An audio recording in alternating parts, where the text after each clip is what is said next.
제 이름은 박정숙입니다. 올해로 일은 제 인생의 시계는 매일 아침 9시면 어김없이 과거의 어느 날에 멈춰 서곤 했습니다. 덜컹거리는 버스의 창가에 머리를 기댄 채 저는 오늘도 무표정한 얼굴로 스쳐가는 풍경을 바라봅니다. 저를 태운 148번 버스는 동네에서 가장 빠른 버스이지만 제게는 세상에서 가장 느린 관람차와도 같습니다. 매일 같은 길, 같은 정류장, 같은 건물을 지나 요양병원으로 향하는 이 길 위에서 제 시간은 흐르지 않고 그저 맴돌 뿐이니까요. 버스 창에 비친 제 모습은 언제나 희미한 회색 그림자 같았습니다. 저 그림자는 언제부터 나 자신을 잃어버렸을까? 그런 부질없는 생각을 하다 보면 어느새 병원 앞 정류장에 도착을 알리는 안내 방송이 흘러나왔습니다. 어깨를 짓누르는 가방 속에는 남편이 먹을 죽과 갈아입힐 속옷 몇 벌이 들어 있습니다. 가방의 무게보다 더 무거운 것은 제 발걸음입니다. 복도를 가득 메운 소독약 냄새는 이제 제 일상의 일부가 된 지 오래입니다. 4층 구석, 창가 쪽 침대에 누워있는 남편은 2년 전 뇌졸중으로 쓰러진 후로 거의 움직이지 못합니다. 가끔 제 말에 눈을 두어 번 깜빡이는 것이 유일한 소통 방식이지요. 여보, 나왔어요. 오늘 날씨가 참 좋네. 대답 없는 그를 향해 말을 건네며 저는 익숙하게 보온병을 열어 죽을 그릇에 덜어냅니다. 한 숟갈, 또 한 숟갈. 음식이 기도로 넘어가지 않도록 천천히, 아주 천천히 그의 입에 넣어주는 이 행위는 지난 2년간 수백, 수천 번은 반복했을 겁니다. 물수건으로 얼굴을 닦아주고 뻣뻣하게 굳은 팔다리를 주무르는 동안 제 머릿속은 텅 비어버립니다. 생각을 한다는 것조차 사치처럼 느껴지는 시간입니다. 그날도 기계처럼 남편의 몸을 닦아주고 있을 때였습니다. 복도에서 다른 환자의 보호자인 영희 씨가 제게 다가와 커피 한 잔을 건넸습니다. 저보다 대여섯 살은 많지만 늘 활기찬 분이었습니다. 정숙 씨, 또 아침부터 와서 고생하네. 밥은 먹었고? 그럼요. 늘 먹던 대로 먹고 왔지요. 쯧쯧. 그러다 정숙 씨가 먼저 쓰러지겠어. 저 양반은 그래도 여기 누워서 편하기라도 하지. 산 사람은 살아야 할 거 아니야. 정숙 씨 인생은 없어? 순간 제 손이 허공에서 멈췄습니다. 당신 인생은 없어? 그 한마디가 뭉툭한 망치처럼 제 가슴을 쿵 하고 내리쳤습니다. 저는 아무 대답도 하지 못했습니다. 무슨 말을 할 수 있었을까요? 내 인생. 그 단어를 입 밖으로 꺼내본 것이 언제였는지 기억조차 나지 않았습니다. 영희 씨는 멋쩍게 웃으며 제 어깨를 두드리고는 자기 병실로 돌아갔고 저는 한참 동안 그 자리에 못 박힌 듯 서 있었습니다. 집으로 돌아오는 버스 안에서도 영희 씨의 목소리가 귓가를 맴돌았습니다. 집에 도착해 현관문을 열자 텅 빈 집의 고요함이 저를 집어삼킬 듯 덮쳐왔습니다. 저녁을 차릴 생각도 들지 않아 소파에 주저앉았습니다. 그때 전화벨이 울렸습니다. 며느리 유미였습니다. 어머님, 저 유미예요. 잘 지내시죠? 그래, 별일 없니? 별일은요. 애들 학원비 때문에 밤새 영상 편집하느라 죽겠어요. 큰애는 벌써 3학년이라 봐줄 것도 많고 작은애는 또 어찌나 말썽인지. 주말에도 쉬지를 못해요, 어머님. 정말 뼈가 녹아내리는 것 같아요. 며느리의 하소연은 늘 이런 식이었습니다. 자신의 힘듦을 토로하는 것으로 안부를 대신하는 아이. 저는 그저 고생이 많다는 말 외에는 해줄 말이 없었습니다. 전화를 끊고 나니 아들 서준에게서 전화가 왔습니다. 엄마, 아버지 괜찮으시지? 별일 없고? 그래, 똑같아. 알았어, 엄마. 나중에 또 전화할게. 용건만 간다니. 아들의 전화는 늘 1분을 넘기지 않았습니다. 마음은 효자일지 모르나 현실의 무게에 짓눌려 사는 아들의 팍팍한 삶을 알기에 저는 아무것도 서운해할 수 없었습니다. 그날 밤 저는 잠을 이루지 못하고 거실을 서성이다 먼지 쌓인 장식장 깊숙한 곳에서 낡은 앨범 한 권을 꺼내 들었습니다. 한 장 한 장 넘기자 빛바랜 사진 속에서 23살의 박정숙이 환하게 웃고 있었습니다. 단발머리에 하늘색 원피스를 입고 두 손으로 V비자를 그리고 있는 모습. 저렇게 웃을 줄 아는 아이였는데, 저렇게 꿈 많고 하고 싶은 것도 많던 아이였는데, 사진 속의 나와 거울 속의 나는 전혀 다른 사람처럼 느껴졌습니다. 거울에 비친 희끗한 머리카락과 깊게 팬 주름을 가진 초라한 노인은 누구일까? 당신 인생은 없어? 영애 씨의 질문이 다시금 심장을 찔렀습니다. 앨범을 덮으려던 순간 전화벨이 세차게 울렸습니다. 딸 서연이었습니다. 엄마, 뭐해? 목소리가 왜 그래? 아니다. 그냥 있었다. 엄마, 내가 다 들었어. 요새 통 기운도 없고 병원 다니는 거 너무 힘들어하는 거. 그래서 내가 결정했어. 딸의 목소리는 유난히 밝고 단호했습니다. 엄마, 칠순 선물이니까 거절하지 마. 제주도 가자. 딱 일주일만. 아무 생각 말고 푹 쉬고 와. 응? 제주도. 그 세 글자를 듣는 순간 저는 숨을 멈췄습니다. 마치 아주 먼 나라의 이야기처럼 제 삶과는 아무런 관련이 없는 단어처럼 들렸습니다. 정신을 차리고 다급하게 말했습니다. 얘는 무슨 여행 타령이야. 아빠는 어떡하고. 너도 애 키우고 가게 보느라 바쁠 텐데 무슨 돈이 있어서 그래. 괜찮다. 나 그런 거 없어도 돼. 제 거절에도 딸은 막무가내였습니다. 아빠는 내가 간병인 알아볼 거야. 돈 걱정도 하지 마. 이건 내가 엄마한테 주는 선물이야. 엄마, 제발. 엄마 혼자 너무 오래 참았잖아. 이제 그만 좀 쉬어. 너무 오래 참았잖아. 그 말에 결국 저는 입을 다물고 말았습니다. 전화기 너머로 딸의 숨소리가 들려왔습니다. 고마움과 미안함, 그리고 아주 작은 설렘이 뒤섞인 감정이 제 안에서 소용돌이쳤습니다. 전화를 끊고 나서도 저는 한참 동안 핸드폰을 손에 쥔 채 멍하니 앉아 있었습니다. 창밖은 이미 짙은 어둠에 잠겨 있었습니다. 제주도라니. 그 낯설고 아득한 세 글자가 마치 잊고 있던 주문처럼 제 귓가에 오랫동안 맴돌았습니다. 과연 나는 내 인생의 그림자를 걷어내고 그곳으로 떠날 수 있을까요? 그날 밤 저는 처음으로 내일에 대한 아주 작은 기대를 품은 채 잠이 들었습니다.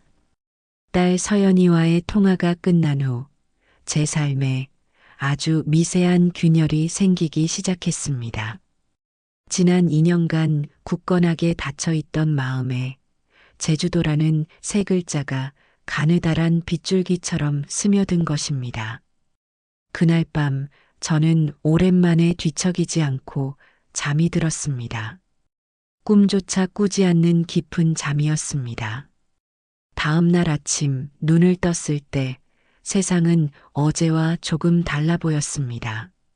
창문 틈으로 스며드는 햇살이 유난히 따스하게 느껴졌고 매일 마시던 믹스 커피의 맛도 어쩐지 더 향긋하게 다가왔습니다. 습관처럼 튼 아침 라디오에서는 제가 젊었을 적 즐겨 듣던 옛 노래가 흘러나왔습니다.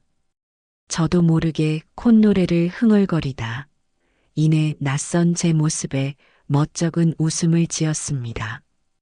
병원으로 향하는 버스 안에서도 변화는 계속되었습니다. 늘 무겁게만 느껴지던 가방이 오늘은 조금 가벼운 듯했고 창밖의 풍경도 더는 회색빛으로 보이지 않았습니다. 남편의 병실에 들어서는 제 발걸음에는 아주 희미하게나마 생기가 돌았습니다. 여보, 오늘 하늘이 참 맑아요. 꼭 가을 하늘 같네. 대답 없는 남편의 손을 잡고 조곤조곤 말을 건네는 제 목소리에도 작은 설렘이 묻어났습니다. 어쩌면, 정말 어쩌면 나도 잠시 숨을 돌려도 괜찮지 않을까?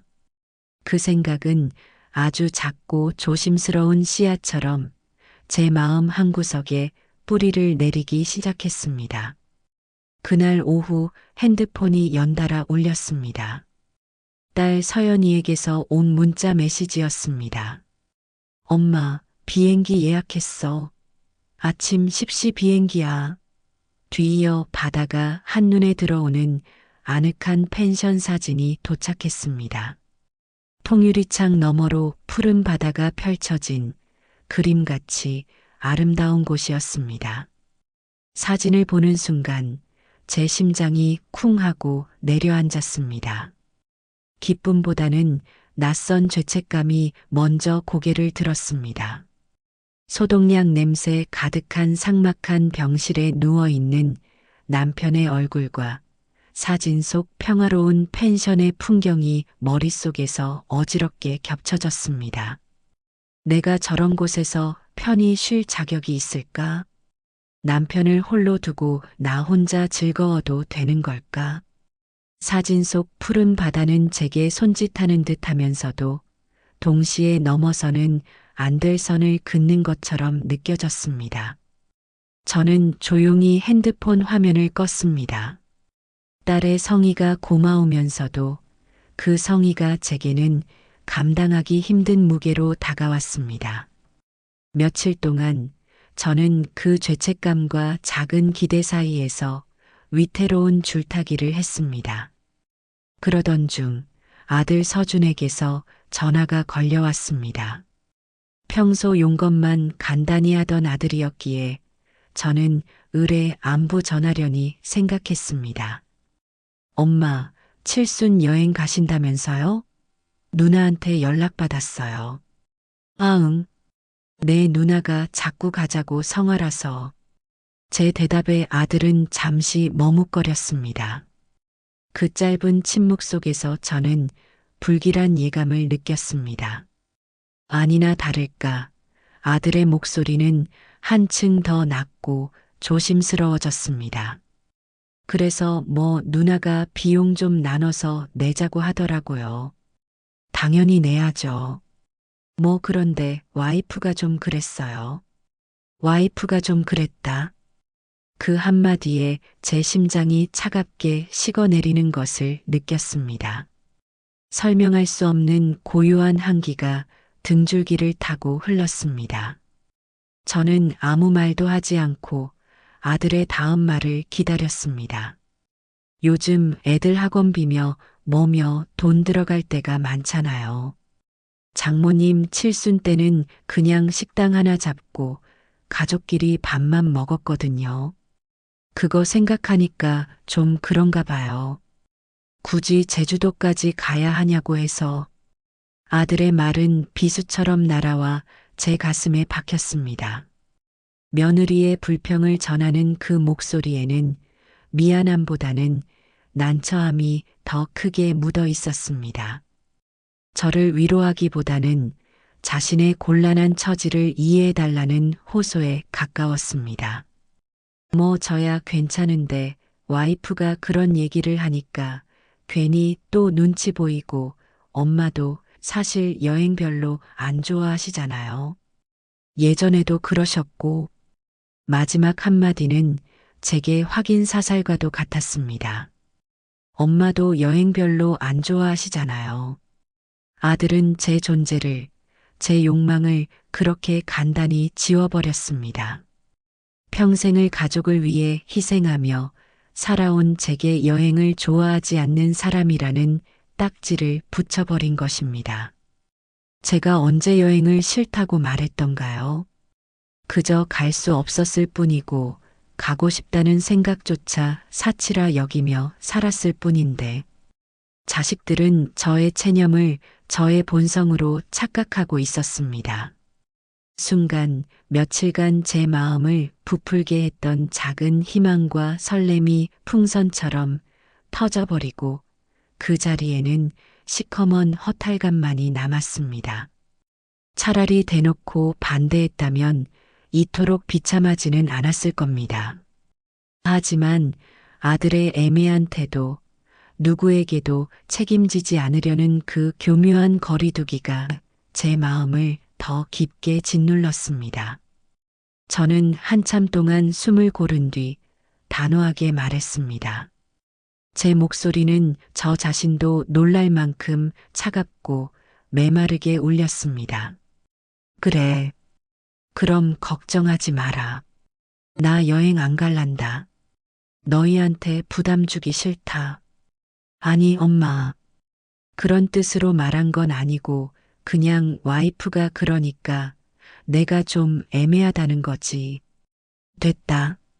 누나한테도 내가 말할게. 더는 듣고 싶지 않아 전화를 끊어버렸습니다. 핸드폰을 내려놓고 그대로 눈을 감았습니다. 며칠 전 라디오에서 흘러나오던 노래를 흥얼거리던 제 모습이 떠올라 얼굴이 화끈거렸습니다.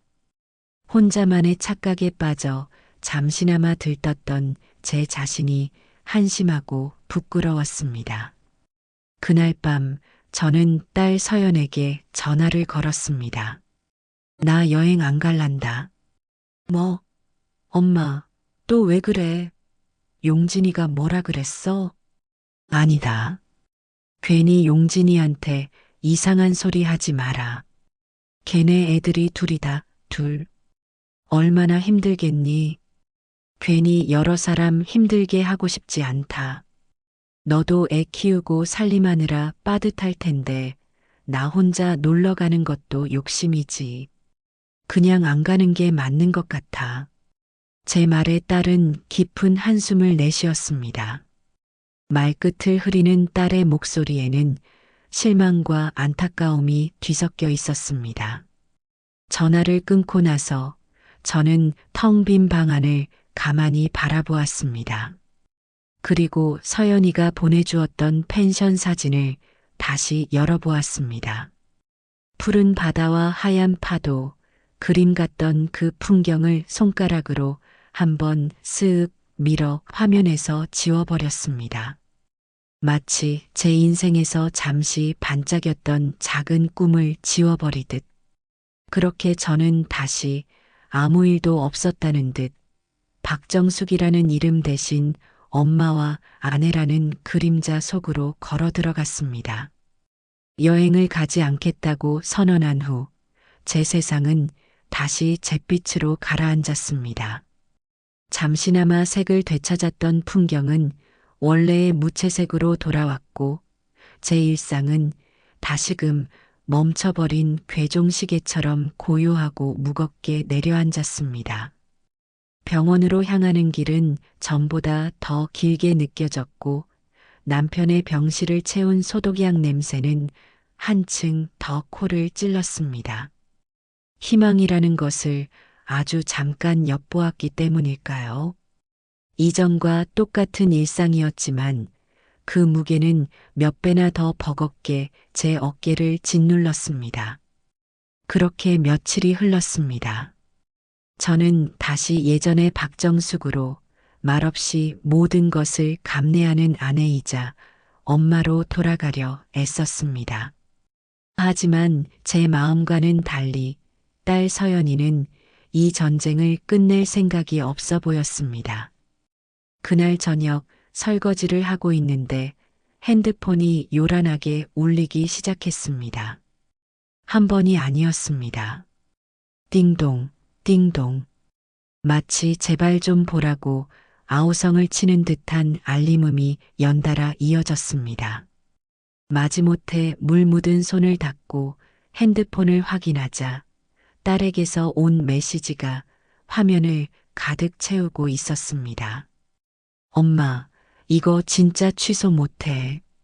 펜션 예약했고 항공권도 발권했어. 가기만 하면 돼. 다른 건 다 내가 알아서 할게. 엄마가 안 가면 이 돈 그냥 버리는 거야. 엄마 딸 소원이다, 진짜. 단호한 문장들 아래로 먹음직스러운 오메기떡 사진과 제주도의 푸른 해변 영상이 연달아 도착했습니다. 딸은 마치 제 마음의 빗장을 억지로 열려는 듯 쉴 새 없이 문을 두드리고 있었습니다. 저는 그 화면을 한참 동안 바라보았습니다. 고집스럽게 밀어붙이는 딸의 방식이 섭섭하면서도 그 너머에 있는 절박한 진심이 느껴져 마음 한구석이 저릿해왔습니다. 이 모든 걸 혼자 준비했을 딸의 수고가 눈앞에 그려졌기 때문입니다. 그날 이후 제 마음은 다시 흔들리기 시작했습니다. 며느리의 불평과 아들의 무심함에 상처받아 닫아버렸던 마음의 문틈으로 딸이 보내온 제주의 바람이 조금씩 스며드는 듯 했습니다. 어쩌면 아주 짧게라도 다녀오는 것이 딸의 마음을 편하게 해주는 길일지도 모른다는 생각이 들었습니다. 그 생각은 아주 천천히 조심스럽게 제 안에서 자라나고 있었습니다. 하루는 병원에서 돌아오는 길, 낡은 백화점 앞을 지나다 저도 모르게 걸음을 멈췄습니다. 쇼윈도에 진열된 화사한 스카프와 자그마한 여행 가방이 눈에 들어왔기 때문입니다. 여행이라면 가방이라도 하나 새로 살까? 스치듯 떠오른 그 짧은 생각에 저는 화들짝 놀라 서둘러 발걸음을 옮겼습니다. 하지만 그 순간의 설렘은 분명한 변화의 신호였습니다. 꽁꽁 얼어붙었던 제 마음에 작은 균열이 가고 있다는 증거였지요. 그날 오후 저녁 창거리를 준비하려고 앞치마를 두르던 중이었습니다. 전화벨이 울렸습니다. 핸드폰 화면을 본 순간 제 손이 허공에서 멈췄습니다. 평소에는 명절에도 안부 전화 한 통 없던 며느리 유미의 이름이 떠 있었기 때문입니다. 심장이 쿵 내려앉는 것을 느끼며 저는 마른 침을 삼키고 통화 버튼을 눌렀습니다. 어머님, 저 유미예요. 여행 가신다고 들었어요. 의외로 차분한 목소리였습니다. 저는 조심스럽게 대답했습니다. 그래, 예진이 서연가 자꾸 보내겠다 해서 뭐 그렇게 된 모양이야. 제 말이 끝나자마자 며느리의 말투가 미세하게 바뀌었습니다. 감정을 억누르는 듯한 긴장감이 전화기 너머로 고스란히 전해져 왔습니다. 사실 저 그 얘기 듣고 솔직히 좀 당황했어요. 매번 말씀드린 것 같은데 요즘 애들 키우면서 진짜 힘들거든요. 밤새 편집 일하고 주말에도 애들 데리고 작업실 나가야 해요. 생활비도 빠듯한데 갑자기 여행 얘기가 나오니까 제가 진짜 멘붕이 와가지고 순간 머릿속이 하얘졌습니다. 여행 준비는 딸 서연이가 전적으로 맡았고 아들에게 받은 돈은 없다고 생각했는데 며느리의 입에서 터져나오는 불만은 도무지 이해가 되지 않았습니다. 우리 딸이 자기가 다 냈다고 하던데 그게 무슨 소리니? 제 차분한 물음에 며느리의 목소리에는 단단한 날이 서기 시작했습니다. 그 얘기 듣고요. 남편이 저한테는 한마디도 안 하고 형님한테 돈 보냈더라고요. 오늘 통장 내역 보고 알았어요. 이번 달 카드값 빠져나갈 게 모자라서 정말 난리였다니까요.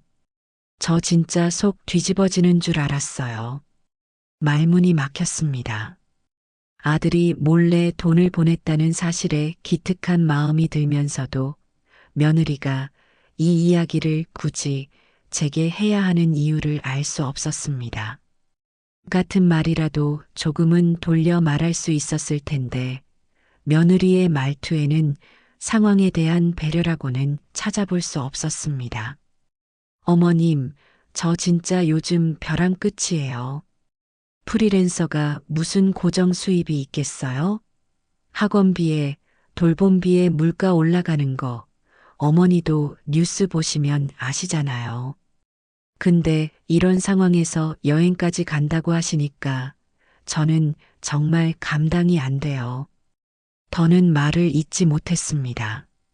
겨우 가겠다고 마음먹은 제 작은 휴식이 누군가에게는 이토록 무책임하고 이기적인 행동으로 여겨지고 있다는 사실이 충격이었습니다. 아들의 전화보다 더 직접적이고 날카로운 비난이었습니다. 제 가슴 속에서 무언가 툭 하고 끊어지는 소리가 들렸습니다. 마음을 다잡으며 저는 천천히 입을 열었습니다. 제 목소리는 얼음장처럼 차갑게 울렸습니다. 그래, 내 말도 알겠다. 그런데 이건 내 남편이 결정한 거잖니. 내가 억지로 하자고 한 것도 아니고. 솔직히 내가 너한테는 단 한마디도 부탁한 적 없는데 내가 왜 이런 소리를 들어야 하는지 모르겠네. 제 말에 며느리는 잠시 침묵하더니 이내 아무렇지 않다는 듯 덤덤하게 말을 이었습니다. 알겠어요, 어머님. 그냥 제 기분 말한 거예요. 너무 그렇게 듣진 마세요. 전화는 그렇게 끝났습니다. 하지만 제 마음속에서는 끝나지 않았습니다. 핸드폰을 내려놓고도 한참 동안 부엌 식탁에 앉아 있었습니다. 며느리의 목소리가 그 안에 담긴 가시돋친 불만들이 제 머릿속을 헤집어 놓았습니다. 그 순간 제 안에서 무언가 다른 감정이 고개를 들기 시작했습니다. 서운함과 미안함을 넘어선 차갑고 단단한 분노였습니다. 평생을 참고 양보하며 살아온 제 삶에 대한 회의감, 그리고 제 작은 행복마저 이기심으로 매도하는 그들의 태도에 대한 참을 수 없는 모멸감이었습니다. 저는 자리에서 벌떡 일어났습니다. 그리고 망설임 없이 안방 장롱문을 열었습니다. 깊숙한 곳, 조명 냄새와 함께 잊혀있던 낡은 캐리어를 꺼냈습니다. 먼지를 툭툭 털어내고 뚜껑을 열자 오래된 시간의 냄새가 훅 끼쳐왔습니다. 저는 서랍을 열어 가장 화사한 색의 스카프를 꺼내고 몇 번 입지 않았던 외출복을 골랐습니다. 속옷과 양말, 화장품 샘플 몇 개를 차곡차곡 가방에 채워 넣었습니다. 제 손길에는 더 이상 망설임이나 죄책감이 없었습니다. 그저 고요한 전쟁을 치르는 심정으로 묵묵히 짐을 쌀 뿐이었습니다. 이 여행은 이제 단순한 휴식이 아니었습니다. 그것은 제게 던져진 부당한 비난에 대한 대답이었고 제 삶의 주도권을 되찾기 위한 첫 번째 저항이었습니다. 짐을 다 싼 캐리어를 방 한가운데에 세워두고 저는 가만히 그것을 내려다보았습니다. 폭풍이 몰려오고 있었습니다. 그리고 저는 생애 처음으로 그 폭풍을 피하지 않고 정면으로 마주하기로 결심했습니다.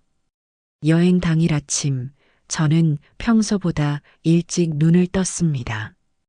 밤새 뒤척였지만 이상하게 몸은 가뿐했습니다. 창밖은 아직 어둑했고 세상은 깊은 잠에 빠져 있었습니다. 저는 조용히 일어나 거실로 나왔습니다. 방 한가운데에 우뚝 서 있는 낡은 캐리어. 그것은 더 이상 단순한 짐 가방이 아니었습니다. 지난 70년의 억압된 삶의 마침표를 찍고 새로운 문장을 시작하려는 제 결심의 증표와도 같았습니다. 거울 앞에 서서 제 얼굴을 들여다보았습니다. 피곤에 절어 푸석한 얼굴이었지만 두 눈만은 이상하리만치 형형하게 빛나고 있었습니다. 저는 정성껏 스킨과 로션을 바르고 아주 옅게 입술연지까지 발랐습니다. 누구에게 잘 보이기 위함이 아니었습니다. 이것은 오롯이 저 자신을 위한 아주 오랜만의 의식이었습니다. 책상 위에는 어젯밤 미리 준비해둔 봉투 하나가 놓여 있었습니다. 그 안에는 현금 50만 원이 들어 있었습니다. 딸이 쓴 여행 경비의 절반쯤 되는 액수였습니다. 며느리의 가시돋친 말이 밤새 귓가에 맴돌아 이 돈이라도 건네야 제 마음이 조금은 편해질 것 같았습니다. 아들 내외에게 잠시 들러 이 봉투를 건네고 공항으로 가자. 그렇게라도 해야 이 껄끄러운 여행길이 조금은 가벼워질 것 같았습니다. 아침 9시 병원에 들러 남편의 얼굴을 보고 공항으로 가면 시간이 맞겠다 싶어 저는 마지막으로 옷매무새를 가다듬고 캐리어를 끌었습니다. 현관문을 나서려던 바로 그 순간이었습니다. 띵동, 띵동, 띵동. 초인종 소리가 고요한 아침의 정적을 깨뜨렸습니다. 누르기보다는 거의 두드리는 듯한 다급하고 신경질적인 소리였습니다. 심장이 쿵 내려앉았습니다. 이 시간에 찾아올 사람은 없었습니다. 저는 조심스럽게 현관문으로 다가가 문을 열었습니다. 문 밖에는 며느리 유미가 두 손주를 양옆에 세운 채 잔뜩 굳은 얼굴로 서 있었습니다. 아이들은 잠이 덜 깬 듯 멍한 표정이었고 며느리의 얼굴은 금방이라도 무슨 일이 터질 듯 바짝 긴장해 있었습니다. 어머님, 죄송한데 애들 좀 오늘 하루만 봐주세요. 급한 미팅이 생겨서요. 진짜 한두 시간만요. 저는 순간 아무 말도 할 수 없었습니다. 머릿속이 하얗게 비어버린 듯 그 자리에 얼어붙고 말았습니다. 제 등 뒤로 거실 끝에 놓인 캐리어와 책상 위에 하얀 봉투가 희미하게 보였습니다. 나 오늘 제주도 가는 날이지 않니? 지금 공항 가야 해. 나가려던 참인데. 제 목소리는 저도 모르게 떨려 나왔습니다. 제 말에 며느리의 표정이 싸늘하게 굳어졌습니다. 하지만 그녀는 한치의 망설임도 없이 말을 이어갔습니다. 그 목소리에는 미안함보다는 당연함이, 부탁보다는 요구가 더 크게 실려 있었습니다. 여행은 언제든 다시 가실 수 있는 거잖아요. 그런데 저는 지금 당장 봐줄 사람이 없어요. 엄청 중요한 미팅인데 오늘 이거 놓치면 계약이 하나 날아가요. 아시잖아요. 저희 생활비 매일 빠듯한 거. 그게 무슨 소리야? 제 안에서 무언가 울컥 치밀어 올랐습니다. 제 여행은 언제든 다시 갈 수 있는 것이고 며느리의 계약은 절대 놓쳐서는 안 되는 것. 제 인생의 무게는 그녀의 계약서 한 장보다 가볍다는 말처럼 들렸습니다. 사정이 안 되면 내가 미팅을 다른 날로 바꿨어야지. 애들도 이제 다 컸는데 뭐 이렇게까지 해야겠니? 제 반문에 며느리는 기다렸다는 듯 목소리를 높였습니다. 어머님, 그쪽에서 이날로 맞춰주는 사람이랑만 할 수 있다는데 어떡해요? 그냥 오늘만 도와주신다고 생각해 주시면 안 될까요? 부탁드릴게요. 말은 부탁이었지만 그 태도는 이미 모든 것을 결정하고 통보하는 사람의 것이었습니다. 제가 대답도 하기 전에 며느리는 아이들의 등을 슬쩍 밀어 집 안으로 들여보냈습니다. 얘들아, 엄마 금방 올게. 할머니 말씀 잘 듣고 있어. 그리고는 제게 눈길 한 번 주지 않은 채 도망치듯 돌아서서 계단을 내려갔습니다. 쾅! 하고 닫힌 현관문 앞에서 저는 캐리어 손잡이를 쥔 채 그저 멍하니 서 있었습니다. 몇 초의 정적이 흘렀을까요? 거실에서 아이들의 소란스러운 목소리와 함께 우당탕거리는 소리가 터져 나왔습니다. 할머니, 핸드폰 줘. 심심해. 싫어. 이건 내 거야. 둘째는 부엌으로 달려가 싱크대 서랍을 마구 열어젖히기 시작했습니다. 첫째는 제 캐리어를 장난감 삼아 거실을 끌고 다녔습니다. 와장창. 거실에서 날카로운 소리가 들렸습니다. 제가 아끼던 작은 유리 화병이 바닥에 떨어져 산산조각이 나 있었습니다. 그 순간 저는 깨진 화병 조각이 아니라 제 마음이 산산조각 나는 소리를 들었습니다. 부엌 타일 위에는 아이들의 흙 묻은 발자국이 어지럽게 찍혀 있었고 거실 바닥에는 장난감과 과자 부스러기가 널려 있었습니다. 제 캐리어는 속절없이 쓰러져 있었고 그 옆에는 아들 내외에게 건네려던 하얀 봉투가 구겨진 채 나뒹굴고 있었습니다. 한참을 그렇게 서 있던 제가 천천히 입을 열었습니다. 얘들아, 조용히 해라. 할머니, 지금 중요한 생각 좀 해야겠다. 제 목소리는 낮고 평온했지만 속은 시베리아의 겨울 벌판처럼 얼어붙어 있었습니다. 아이들은 제 말을 알아듣지 못하고 여전히 뛰어다녔습니다. 저는 그 소란의 한가운데서 꼼짝도 하지 않고 제자리에 앉았습니다. 그때 핸드폰이 울렸습니다. 며느리에게서 온 문자였습니다. 어차피 저희 쪽에서 절반 들인 여행이니까 오늘 제가 급한 일만 끝내면 내일은 가실 수 있게 보내드릴게요. 그럼 비행기 값만 다시 쓰시면 되잖아요. 오늘 하루만 잘 부탁드릴게요. 그 문장을 읽는 순간 제 숨이 거칠게 턱 막혔습니다. 어차피 저희 쪽에서 절반 들인 여행. 그 문장이 제 눈을 후벼 파는 것 같았습니다. 제가 건네려 했던 50만 원이 든 봉투가 떠올라 참을 수 없는 모멸감이 온몸을 휩쌌습니다. 핸드폰을 움켜쥔 손이 분노로 떨렸고 눈앞이 뿌옇게 흐려졌습니다. 저는 아무 말 없이 통화 버튼을 눌렀습니다. 한 번, 두 번, 세 번. 며느리는 전화를 받지 않았습니다. 연결음이 들릴수록 심장은 조여들었고 손끝은 시릴 정도로 차가워졌습니다. 그 자리에 앉은 채 저는 핸드폰을 내려다보며 깊게 숨을 들이쉬었습니다. 한없이 피곤했고 그보다 더 지쳐 있었습니다. 그 순간 제 마음속에서 무언가 뚝 하고 꺾이는 소리가 났습니다. 그것은 인내심의 한계였고 체념의 끝이었습니다. 그리고 아무 소리도 내지 않은 채 조용한 결심이 제 머릿속에서 하나씩 정리되기 시작했습니다. 이것은 심판의 날이었습니다. 평생을 그림자처럼 살아온 제 자신에게 그리고 저를 그림자로 만든 그들에게 내리는 아주 차갑고도 단호한 심판의 시작이었습니다.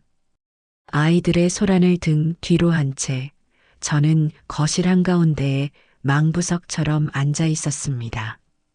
며느리에게 건 마지막 전화는 끝내 받지 않았고 핸드폰의 진동은 멈춘 지 오래였습니다. 정적 속에서도 제 머릿속은 그 어느 때보다 시끄럽게 돌아가고 있었습니다. 분노와 체념, 피로와 허탈함이 한꺼번에 쏟아져 내려 오히려 정신은 얼음물에 담근 듯 차갑고 명료해졌습니다.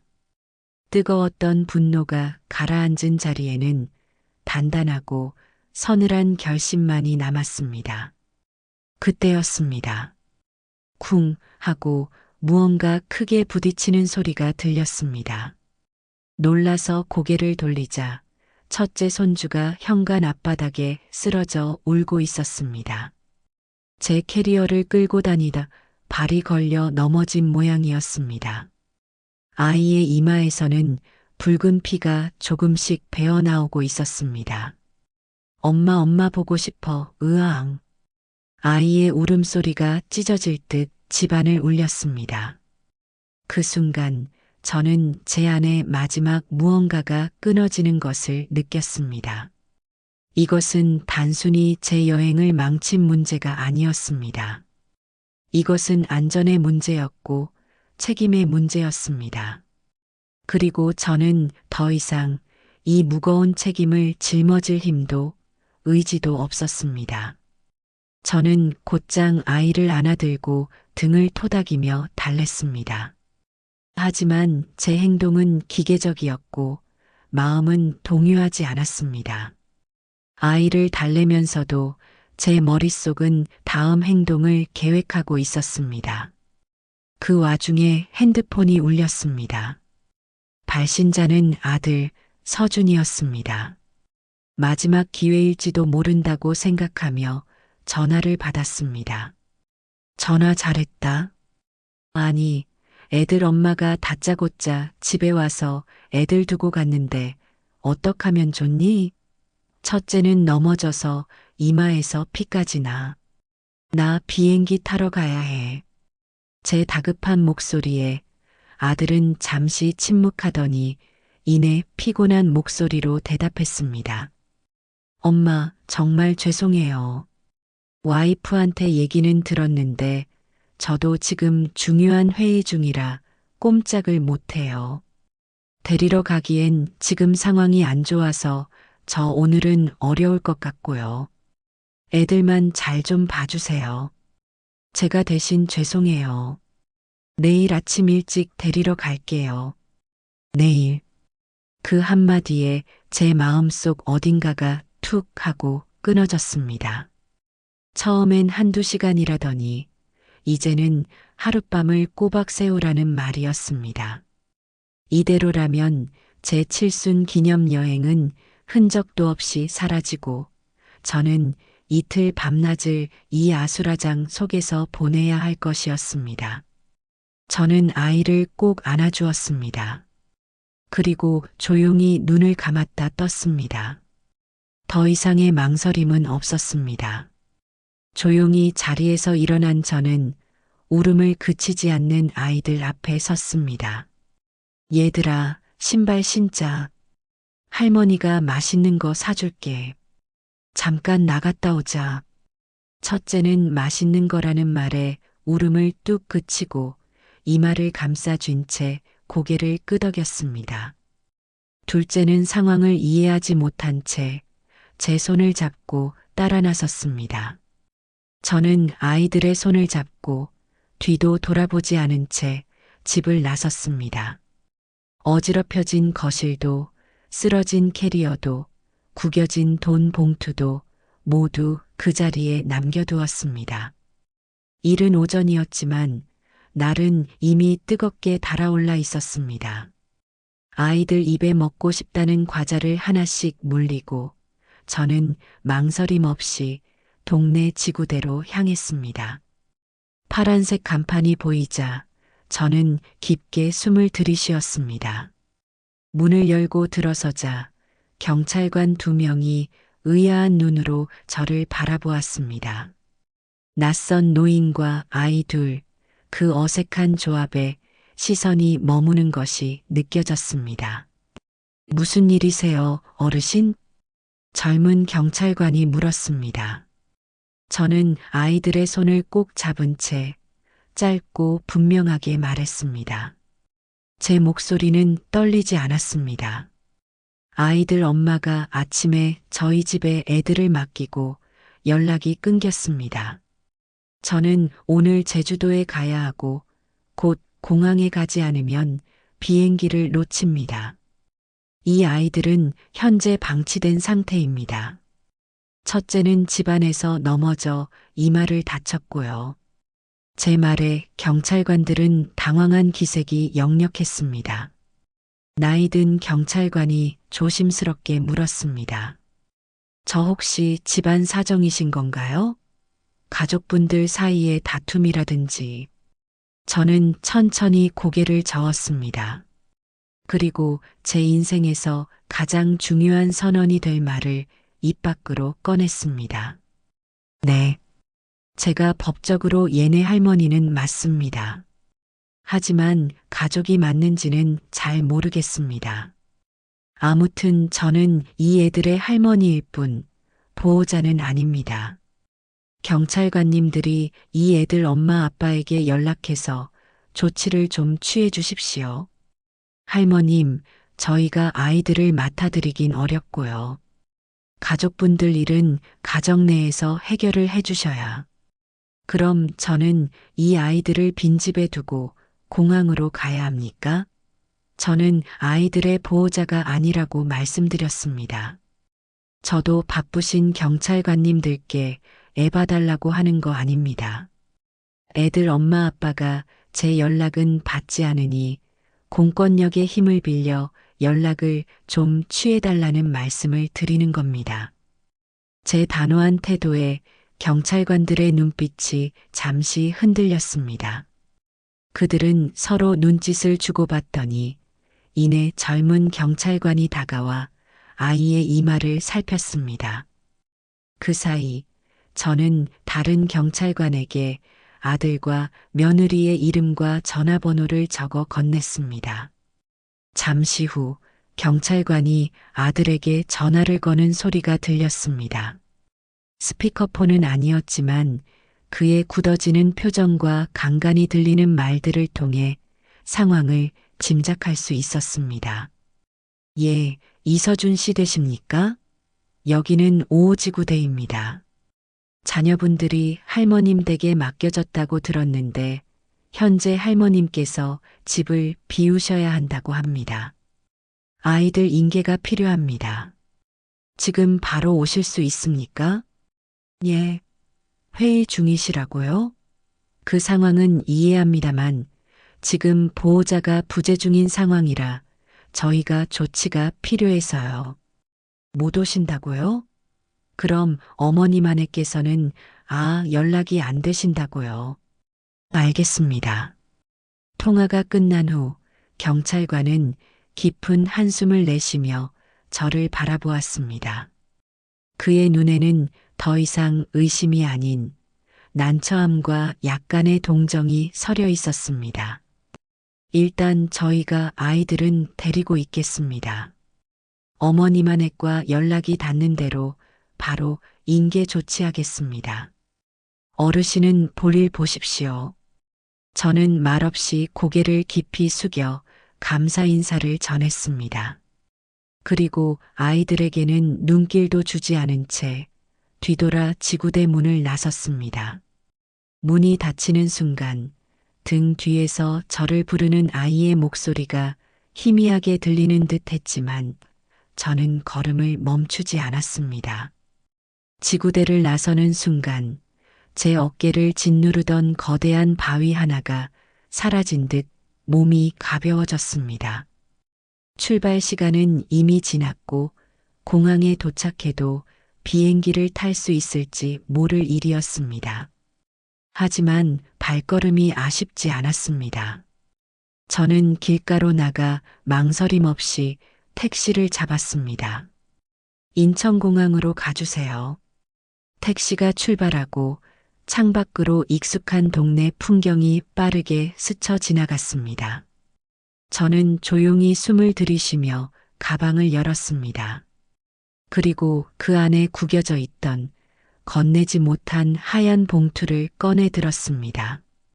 주름진 손끝으로 한 번, 두 번, 천천히 매만지던 그 봉투를 저는 다시 가방 깊숙한 곳에 넣었습니다. 그것은 더 이상 건넬 이유가 없는 물건이었습니다. 제 해방의 첫걸음은 그렇게 시작되고 있었습니다. 택시의 뒷좌석에 몸을 싣는 순간 제 주변의 모든 소음이 거짓말처럼 멀어졌습니다. 빠르게 스쳐가는 창밖의 풍경은 마치 다른 세상의 이야기처럼 느껴졌고 제 심장은 이상할 만큼 고요하게 가라앉아 있었습니다.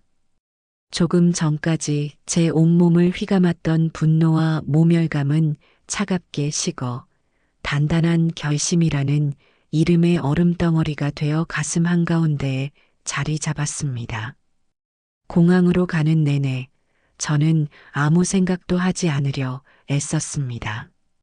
지구대에 남겨진 아이들의 얼굴, 피가 맺혔던 손주의 이마, 곧 쏟아질 아들과 며느리의 비난, 그 모든 것을 애써 외면했습니다.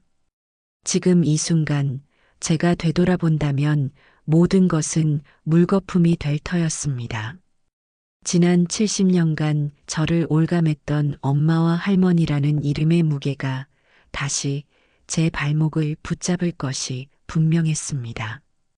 저는 그저 앞만 보았습니다. 택시 앞 유리에 비친 낯설고도 단호한 제 자신의 얼굴만을 바라보았습니다. 탑승 수속 마감 직전 저는 간신히 공항에 도착했습니다.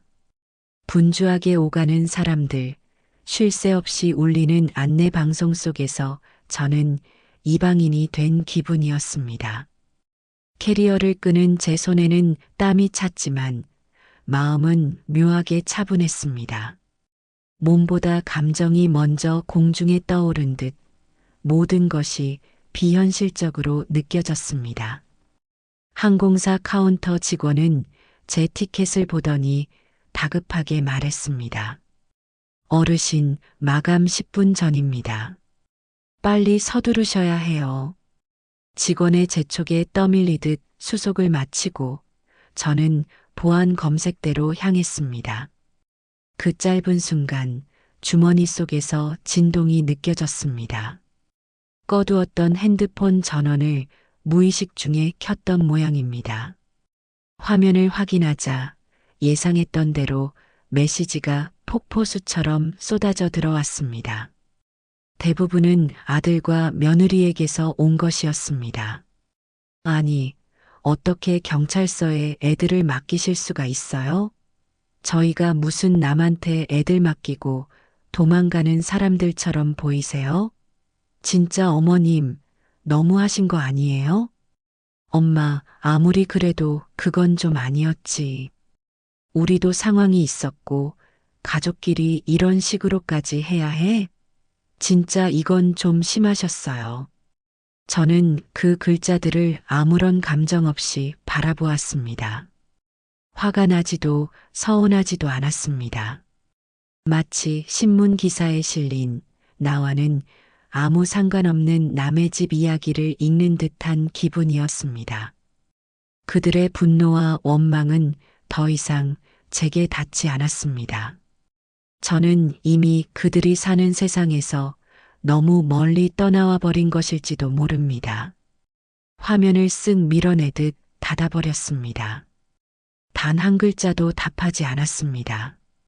무언가를 참은 것도 아니었습니다. 더는 반응할 이유도 감정도 제게는 남아있지 않았던 겁니다. 탑승 게이트를 향해 거의 뛰다시피 걸었습니다. 숨이 턱까지 차올랐지만 이상하게도 지치지 않았습니다. 마지막 탑승객이라는 안내 방송이 울리고 저는 마침내 비행기 안으로 들어섰습니다. 창가 쪽 좌석에 앉아 안전벨트를 매는 순간 철컥하는 소리와 함께 제 인생의 한 막이 끝났음을 직감했습니다.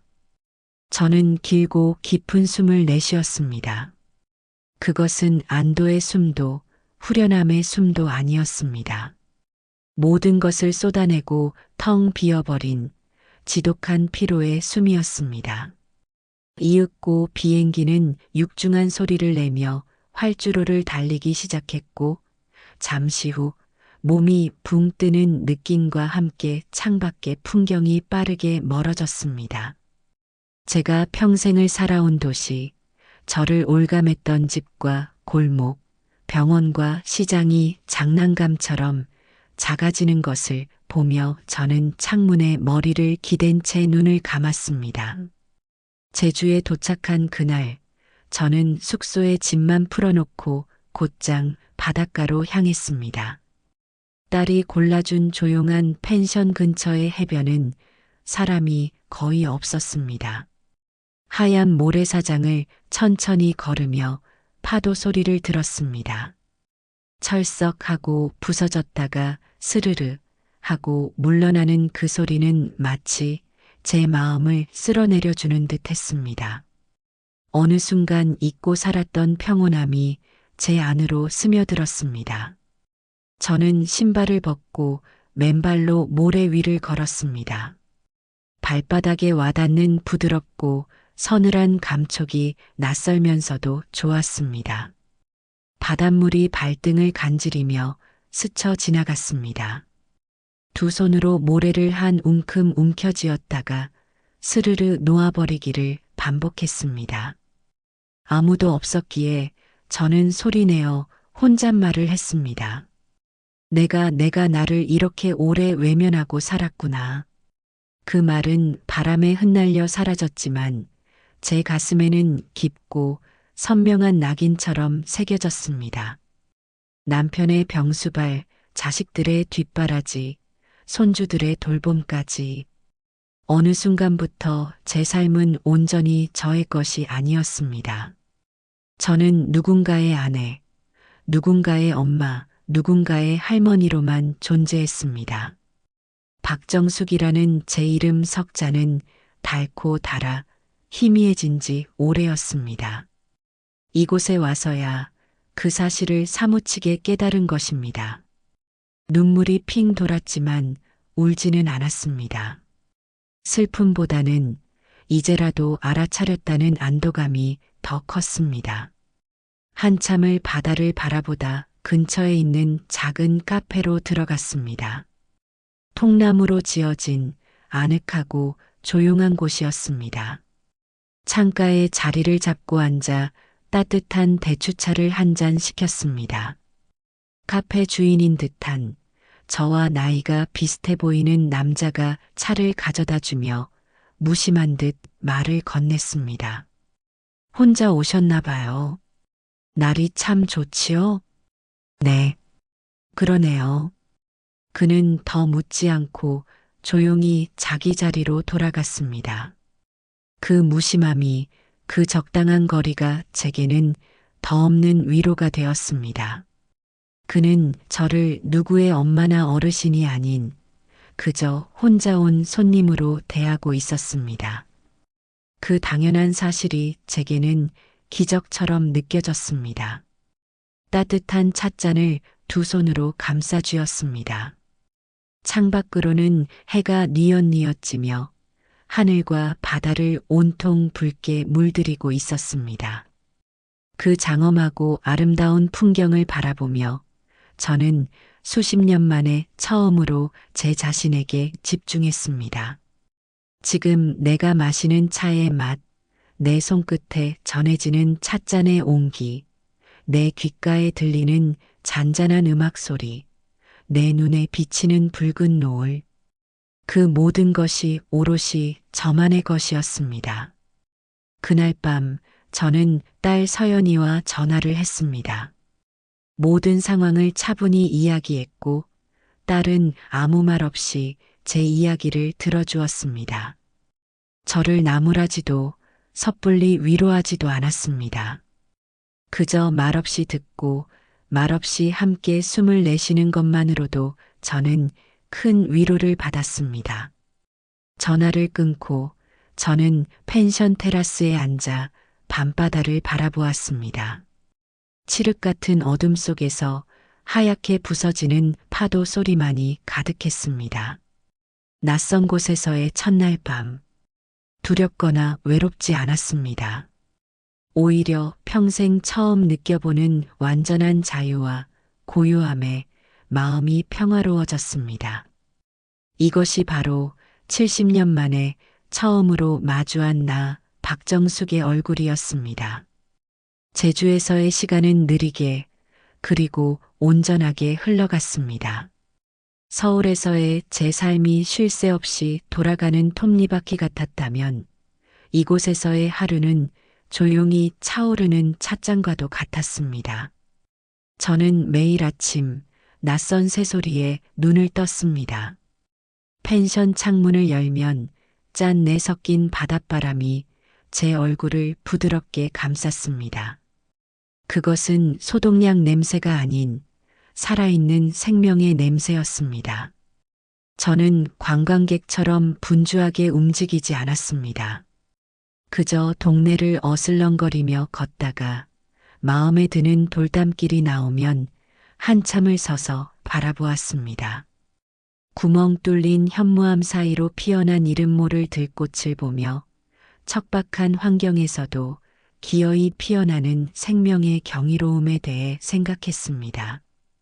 어쩌면 제 안에도 저런 들꽃 같은 생명력이 숨어 있었을지 모른다고 아주 오랜 시간 돌틈에 갇혀 있었을 뿐이라고 생각했습니다. 점심에는 작은 식당에 들어가 혼자 밥을 먹었습니다. 뜨끈한 전복죽 한 그릇을 시켜놓고 창밖의 풍경을 보며 천천히 숟가락을 들었습니다. 처음에는 혼자 밥을 먹는 제 모습이 어색하고 처량하게 느껴졌지만 이내 익숙해졌습니다.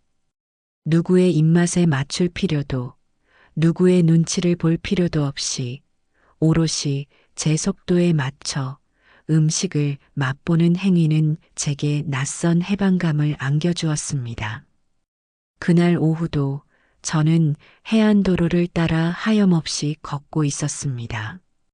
검은 돌담과 푸른 바다, 그리고 파란 하늘이 만들어내는 선명한 색의 대비가 제 마음을 평온하게 만들었습니다. 그때 주머니 속 핸드폰이 세차게 울렸습니다. 딸 서연이었습니다. 며칠 만에 연락이었습니다. 저는 잠시 망설이다 파도 소리를 배경으로 전화를 받았습니다. 엄마, 괜찮아? 밥은 먹었고? 딸의 목소리는 평소와 달리 다급하고 잔뜩 상기되어 있었습니다. 그럼 방금 전복죽 한 그릇 뚝딱 했다. 무슨 일 있니? 목소리가 왜 그래? 제 평온한 대답에 딸은 참았던 숨을 터뜨리듯 쏟아내기 시작했습니다. 전화기 너머로 들려오는 딸의 목소리는 제가 떠나온 서울의 아수라장을 생생하게 중계하고 있었습니다. 엄마, 여기 지금 난리가 났어. 전쟁이야, 전쟁. 서연이의 말에 따르면 제가 떠난 그날 오후 경찰서에서 연락을 받은 아들 내외는 결국 아이들을 데리러 갔다고 합니다. 그리고 그날 밤 집에서는 그야말로 핵전쟁이 벌어졌다고 했습니다. 올케유미가 오빠한테 당신 엄마 때문에 내가 파렴치한 여자 됐어. 동네 사람들 다 보는데 경찰서까지 불려가고 이게 무슨 망신이야. 라면서 소리를 지르고 난리가 났대. 그랬더니 오빠도 처음엔 미안하다고 쩔쩔매다가 나중엔 폭발해서 애초에 당신이 애들을 거기다 버리고 갔잖아. 엄마가 오죽했으면 그랬겠어. 라고 맞받아쳤다는 거야. 저는 말없이 듣고만 있었습니다. 눈앞에는 제주의 평화로운 바다가 펼쳐져 있었지만 귓속에서는 서울의 아파트에서 벌어지는 추악한 싸움의 소리가 울려 퍼지는 듯 했습니다. 그게 끝이 아니야, 엄마.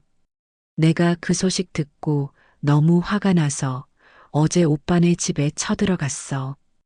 가서 둘한테 소리 질렀지. 엄마가 평생을 어떻게 살았는데 칠순 여행 한번 가는 걸 그렇게 막아서야 했어? 엄마한테 어떻게 그럴 수가 있어? 그랬더니 올케가 나한테 뭐라고 한 줄 알아?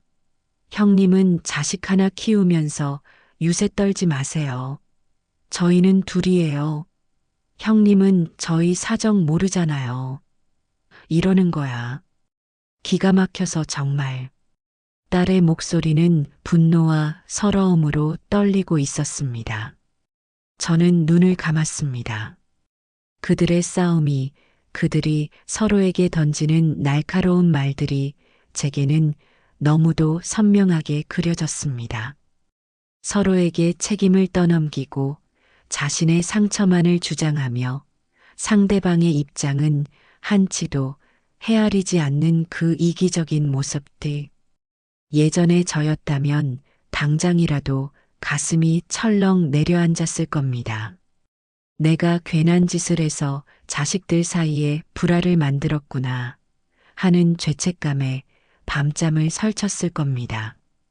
어쩌면 당장 서울행 비행기 표를 알아봤을지도 모릅니다. 돌아가서 그들의 싸움을 말리고 엉망이 된 관계를 수습하려 애썼을 겁니다. 다 내 탓이다라고 자책하며 다시 그들의 감정 쓰레기통이 되는 길을 자처했을 겁니다. 하지만 저는 그러지 않았습니다. 제 마음은 놀라울 만큼 고요했습니다. 가슴 한구석이 시큰하게 아려왔지만 그것은 죄책감이 아닌 연민에 가까운 감정이었습니다. 자신의 삶을 책임지지 못하고 서로를 핥히며 살아가는 아직 어른이 되지 못한 제 자식들에 대한 서글픈 연민이었습니다. 한참을 울먹이던 딸이 제게 물었습니다. 엄마 미안해. 이런 얘기해서. 근데 엄마는 괜찮아? 정말 괜찮은 거야? 저는 깊게 숨을 들이마셨습니다. 짠 바다내음이 폐부 깊숙이 들어왔습니다. 그리고 천천히 하지만 단호하게 말했습니다. 서연아. 응, 엄마. 그건 엄마 싸움이 아니다. 그건 서준이와 유미 두 사람의 싸움이야. 그리고 내가 끼어들 싸움도 아니란다. 제 말에 딸은 잠시 말을 잃었습니다. 엄마는 이제 더 이상 너희들 싸움에 끼어들지 않을란다. 평생을 너희들 문제를 내 문제처럼 안고 살았어. 하지만 이제 알겠다. 그건 내 몫이 아니었어. 너희는 너희 인생을 살아야 하고 너희가 만든 문제는 너희가 직접 해결해야 한단다. 서로 상처를 주든 화해를 하든 그건 온전히 그들의 몫이야. 엄마는 이제 내 인생을 살아야겠다. 전화기 너머로 딸이 조용히 숨을 삼키는 소리가 들렸습니다. 제 목소리는 떨리지 않았습니다. 그것은 제가 제주에 와서 수많은 시간 동안 혼자 바다를 보고 돌담을 보며 얻어낸 깨달음이었습니다. 서연아, 엄마 이제 예전처럼은 못 살아. 아니, 안 살 거야. 그러니 너도 이제 엄마 걱정은 그만하고 내 삶에 집중하렴. 그게 엄마를 위하는 길이다. 전화를 끊고 나서 저는 다시 걷기 시작했습니다. 해는 어느덧 서쪽으로 기울어 바다 위에 금빛길을 만들어내고 있었습니다. 남겨진 자들의 전쟁. 그 소란스러운 폭풍은 이제 저와는 상관없는 아주 먼 곳의 이야기가 되었습니다. 저는 그 폭풍의 눈 속에 머무는 대신 스스로 그 밖으로 걸어 나온 것입니다. 저는 더 이상 그들의 감정에 휘둘리지 않을 것입니다. 그들의 문제를 해결해 주지도 않을 것입니다. 저는 그저 제 길을 걸어갈 것입니다. 설령 그 길이 외롭고 낯설지라도 그것은 온전히 저 자신을 향해 뻗어 있는 제 인생의 유일한 길일 테니까요. 그날 저녁 저는 처음으로 내일의 계획을 세웠습니다. 내일은 한라산의 작은 오름이라도 올라보리라. 제 두 발로, 제 힘으로 더 높은 곳에서 세상을 내려다보리라. 그렇게 조용히 다짐했습니다. 제주에서의 일주일은 꿈처럼 흘러갔습니다. 마지막 날, 저는 공항으로 향하기 전 처음 들렀던 그 해변을 다시 찾았습니다. 일주일 전 두려움과 설렘이 뒤섞인 채 서 있던 바로 그 자리였습니다. 하지만 지금 제 마음은 그때와는 완전히 달랐습니다. 제 발밑의 모래는 단단했고 제 눈앞의 바다는 더없이 평화로웠습니다. 저는 더 이상 흔들리지 않았습니다. 서울로 돌아오는 비행기 안에서 저는 창밖을 보며 앞으로의 제 삶을 그렸습니다. 그것은 거창한 계획이 아니었습니다. 그저 소박하고 단단한 저 자신을 위한 약속들이었습니다. 더 이상 남의 감정에 휘둘리지 말 것, 싫은 것은 싫다고 말할 것, 그리고 하루에 1시간이라도 오롯이 나를 위한 시간을 가질 것. 그 작은 다짐들이 앞으로 제가 살아갈 인생의 이정표가 될 것이었습니다. 김포공항에 도착하자 딸 서연이가 마중을 나와 있었습니다. 저를 보자마자 달려온 딸은 제 얼굴을 이리저리 살피더니 이내 환하게 웃었습니다. 엄마 얼굴이 너무 좋아졌어. 편안해 보여. 그랬니? 내 덕분이다. 딸의 차를 타고 집으로 돌아오는 길, 저는 아무 말도 하지 않았습니다. 딸 역시 제게 서울에서 있었던 소란에 대해 더는 묻지 않았습니다.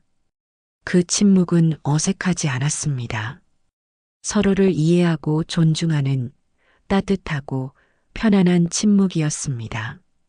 집에 도착한 지 이틀이 지났을 때 아들 내외가 저를 찾아왔습니다.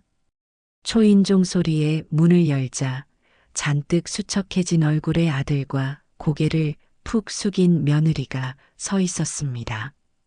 저는 그들을 집 안으로 들이고 말없이 차를 내왔습니다. 거실에는 어색하고 무거운 침묵이 흘렀습니다. 먼저 입을 연 것은 아들이었습니다. 그는 제 앞에 무릎을 꿇었습니다. 엄마, 저희가 정말 잘못했어요. 죽을 죄를 지었습니다. 며느리 역시 아들 옆에 따라 무릎을 꿇고 고개를 들지 못한 채 작은 목소리로 말했습니다. 어머님, 죄송합니다. 제가 생각이 너무 짧았어요. 예전에 저였다면 그 모습을 보는 순간 마음이 약해졌을 겁니다. 됐다, 일어나거라. 다 지난 일인데 뭘 그러냐며 그들을 일으켜 세우고 오히려 미안해했을지도 모릅니다. 하지만 저는 그러지 않았습니다. 저는 소파에 앉은 채 그들을 조용히 내려다보았습니다. 제 마음은 호수처럼 잔잔했습니다. 일어나거라. 무릎은 너희들끼리 잘못했을 때 꿇는 것이지 내게 꿇을 일이 아니다. 제 차가운 목소리에 아들과 며느리는 당황한 듯 서로를 쳐다보았습니다. 저는 찻잔을 내려놓고 천천히 말을 이었습니다. 나는 너희에게 화가 나지 않았다. 서운하지도 않다. 다만 이제는 너희와 예전처럼 지낼 수 없다는 것을 말해주고 싶구나. 엄마, 그게 무슨 말씀이세요? 나는 이제 너희 인생에 깊이 관여하지 않을 것이다. 너희가 싸우든 화해하든 돈이 없어 힘들어하든 그것은 너희 두 사람이 해결해야 할 문제다. 나는 더 이상 너희의 감정 쓰레기통도 급할 때 찾는 해결사도 되어주지 않을 것이다. 저는 제 안의 모든 감정을 걷어내고 사실만을 이야기했습니다. 이것은 감정적인 선언이 아닌 앞으로 제가 지켜나갈 삶의 규칙에 대한 통보였습니다. 그리고 한 가지 더. 나는 이제 매일 병원에 가지 않을 것이다. 일주일에 2번만 갈 생각이다. 서연이의 도움을 받아 전문 간병인을 구했다. 그러니 너희도 더 이상 내 희생을 당연하게 여기지 말거라. 나도 이제 내 인생을 살아야겠다. 제 말에 아들과 며느리는 아무 대답도 하지 못했습니다.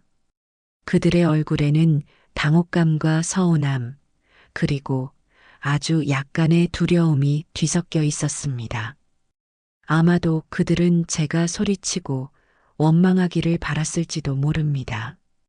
그래야 자신들의 잘못을 빌고 용서를 구하며 이 어색한 상황을 예전의 관계로 되돌릴 수 있었을 테니까요. 하지만 저는 그들에게 그럴 기회를 주지 않았습니다. 그들이 돌아간 후 저는 텅 빈 거실에 한참을 앉아 있었습니다. 후련함보다는 오히려 마음 한구석이 씁쓸했습니다. 자식과의 관계를 이렇게까지 정리해야 하는 현실이 서글펐습니다. 하지만 저는 알고 있었습니다. 골마 터진 상처는 도려내야만 새살이 돋는다는 것을. 이것은 단절이 아니라 각자의 자리에서 건강하게 바로 서기 위한 과정이라는 것을요. 그 후 제 삶은 조금씩 하지만 분명하게 변하기 시작했습니다. 저는 약속대로 일주일에 2번만 병원에 갔습니다. 남는 시간에는 동네 문화센터에서 하는 도예 교실에 등록했습니다. 처음에는 흙을 만지는 제 손이 어색하고 제 마음대로 모양이 만들어지지 않아 속상하기도 했습니다. 하지만 저는 포기하지 않았습니다. 흙덩이를 물레 위에 올려놓고 두 손으로 감싸 안아 천천히 돌리다 보면 제 마음속에 복잡한 생각들이 차분하게 가라앉는 것을 느꼈습니다. 어느 날 저는 제 손으로 직접 빚은 찻잔 하나를 완성했습니다. 모양은 삐뚤빼뚤하고 색도 고르지 않았지만 세상에 단 하나뿐인 저만의 찻잔이었습니다. 그 찻잔에 따뜻한 차를 따라 마시는 순간 저는 제 삶의 주인이 된 듯한 충만함을 느꼈습니다. 물론 가끔은 외롭고 쓸쓸한 감정이 파도처럼 밀려올 때도 있었습니다. 문득문득 남편이 그리웠고 자식들의 빈자리가 허전하게 느껴지기도 했습니다. 하지만 저는 더 이상 그 감정에 휘둘리지 않았습니다. 그저 내가 지금 외롭구나 하고 제 감정을 있는 그대로 바라봐 주었습니다. 그리고는 제가 빚은 찻잔에 차를 따르거나 조용히 책을 읽으며 그 감정이 지나가기를 기다렸습니다. 그렇게 하루하루 저는 저 자신에게 집중하는 법을 배워가고 있었습니다. 지키는 것도, 떠나는 것도, 그리고 사랑하는 것도 스스로 선택하는 삶. 그것은 요란하지 않았지만 그 어떤 때보다 단단하고 평온한 삶이었습니다. 어느 주말 오후 도예교실에서 돌아오는 길에 딸에게서 전화가 왔습니다. 엄마, 뭐해? 이번 주말에 오빠네 식구들이랑 다 같이 밥이나 먹을까? 저는 잠시 생각하다 웃으며 대답했습니다. 아니, 이번 주는 안 되겠다. 엄마, 주말에 친구랑 약속 있어. 요양병원에서 만났던 영희 씨와 함께 작은 식물원에 가기로 한 약속이었습니다. 전화기 너머로 딸의 밝은 웃음소리가 들려왔습니다. 알았어, 엄마. 재밌게 놀다 와. 전화를 끊고 저는 하늘을 올려다보았습니다. 맑고 푸른 가을 하늘이었습니다. 저는 이제 더 이상 그 하늘 아래의 작은 그림자가 아니었습니다. 저는 제 두 발로 땅을 딛고 제 의지로 걸어가는 박정숙이라는 이름의 온전한 한 사람이었습니다. 제 인생의 두 번째 장은 그렇게 조용히 그리고 눈부시게 시작되고 있었습니다. 가족이라는 이름 아래 우리는 얼마나 많은 것을 당연하게 여기며 살아왔을까요? 누군가의 일방적인 희생 위에 세워진 평화는 어쩌면 가장 위태로운 모래성과도 같을지 모릅니다. 진정한 가족의 의미는 희생을 강요하는 것이 아니라 서로의 삶을 있는 그대로 존중하고 각자의 행복을 진심으로 응원해 주는 것에서 시작되는 것이 아닐까요? 오늘 이야기가 여러분의 마음에 작은 울림을 드렸다면 구독과 좋아요로 저희 청춘을 돌려다오를 응원해 주시길 부탁드립니다.